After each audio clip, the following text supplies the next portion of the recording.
क्या जरूरत थी कश्यप को इतनी बातें सुनाने की?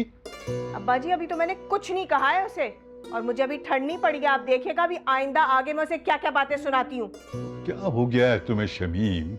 क्यों इतनी जज्बाती हो रही हो? देखो, उसने जो कुछ कहा वो समन की खातिर कहा, वो उसकी भलाई की बात कर रही थी।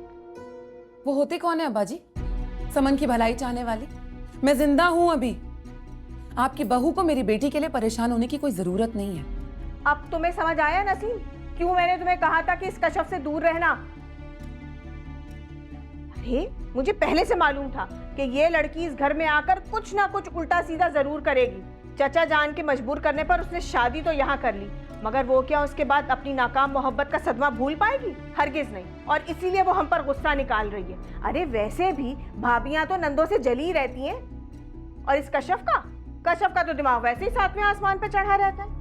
तो बस ये सोचकर आगे बढ़ी थी कि कोई बात नहीं, इकलौती भाभी है हमारी, ऊपर से छोटी भी है, तो हम ही ख्याल कर लेते हैं उसका। पर मुझे क्या पता था कि वो मेरी ही पीठ में खंजर भूकेगी। अच्छा, खुदा के वास्ते चुप हो जाओ तुम दोनों।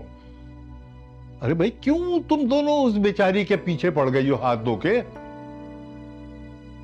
और जहां तक बात है तुम्हारे घर जाने की, तो आज कश्यप ने यह बात न भी कही होती तो मैं तुम्हें तुम्हारे घर वापस भेजने वाला था। और यह बात मैं अब्दुल बारी की शादी से पहले ही सोच चुका था। मैंने तो सादिक मियां से पहले ही यह बात कर ली थी। और समन का मसला तो अब सामने आया है। मैं तो पहले ही यह फैसला कर चुका था कि तुम्हारा अब इस घर में रहना मुनासिब नहीं है। तुम्हें अब अपने घर वापस जाना होगा। अब्बा जी आप बस, बहुत तमाशा बना चुकी हो तुम हम सबका। खुदा के लिए तुम अपने घर जाओ, हमें भी सुकून से रहने दो और खुद भी सुकून से रहो।